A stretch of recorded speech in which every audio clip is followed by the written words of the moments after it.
صلو علی الحبیب صلی اللہ تعالی علی محمد صلی اللہ علیہ وسلم۔ آج 9 ذوالحجہ ہے، حج کا اہم ترین دن۔ آج وقوف عرفہ کرنا ہے جو کہ حج کا رکن اعظم ہے۔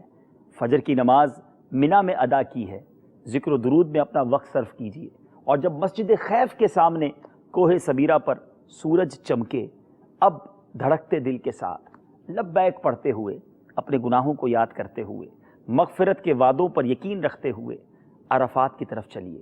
ہو سکتا ہے رات ہی کو معلم کی بسیں آپ کو عرفات لے جائیں۔ کوشش کیجئے گا کہ فجر منا ہی میں ادا ہو، لیکن اگر قافلے والے نہ مانیں تو اب اپنے قافلے والوں کے ساتھ معلم کی بسوں میں عرفات چلے جائیں، اور اگر فجر پڑ چکے ہیں ذکر و درود میں مصروف رہیے۔ سورج کوہ صبیرہ پر چمکے، یعنی اشراق چاشت کا وقت ہو جائے، اب دھڑکتے دل کے ساتھ سوئے عرفات روانہ ہو جائیے۔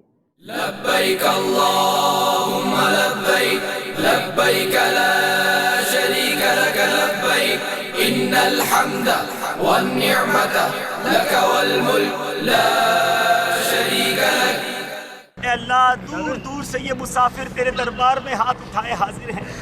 اے اللہ، احرام پہنے بندے تیرے دربار میں حاضر ہیں۔ اے رب کریم، تو عرفات میں دعائیں قبول فرماتا ہے۔ عرفات کے میدان میں تیرے بندے تیرے دربار میں حاضر ہیں۔ اے کرم کے دروازے کھولنے والے، میدان عرفات میں آ کر محروم جانا کوئی نہیں چاہتا۔ ہمیں احادیث میں یہ یقین دلایا گیا ہے کہ حاجی آج کے دن یہ یقین کر لے کہ وہ گناہوں سے ایسا پاک ہو گیا جیسے اس کی ماں کے پیٹ سے جنا ہو۔